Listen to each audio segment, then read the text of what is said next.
All right, Mohammed Marandi is a professor at Tehran University and he joins us now live from Tehran. Thanks so much for joining us on TRT World. I want to start by asking you, has there been any reaction from Iran to these claims that an Iranian oil tanker detained in Gibraltar in July is now in Syria? I haven't seen any reports because it's still morning here. So maybe there have been reports or responses, but I haven't seen them. What is obvious is that the tanker really had nowhere else to go. The Americans have blocked all the ports. They've threatened Turkey, they threatened Greece, they threatened Lebanon, and they can't threaten Syria. So if the ship stops there, it's only natural. But what is interesting is the Americans want to prevent the Syrian people from obtaining oil to survive. So they are the ones who are violating human rights. The United States, of course, has been supporting terrorism in Syria for years now. They helped create ISIS. We know that from the Defense Intelligence Agency document of 2012 that was leaked by or partially released by organizations in the United States, Judicial Watch.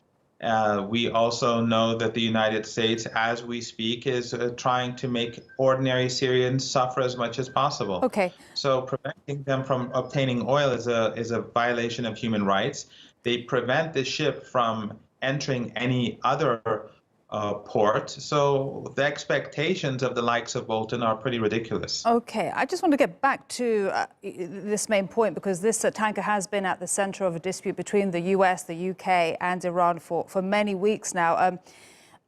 You say that the tanker had nowhere else to go than Syria. Where was the tanker going? Because that is the question that has been asked so many times. Well, my understanding is that the tanker went to the Mediterranean Sea to sell oil to smaller ships. But that's not relevant. Iran has made no promises for the tanker not to go to Syria. It's an Iranian tanker. Iran is an independent country. Iran does not abide by US sanctions, and Iran does not abide by EU sanctions. That is exactly why the Iranians retaliated when the British government basically obeyed US orders and hijacked an Iranian tanker. The Iranians went and retaliated and took a British tanker, which was actually disobeying laws in the Persian Gulf region.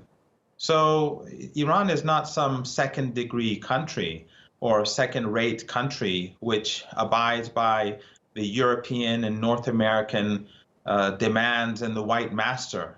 Iran will do what it sees fit. It will abide by the international law, not US law, and that has been Iran's policy for the last 4 decades, and it will continue to be the case in the next 4 decades.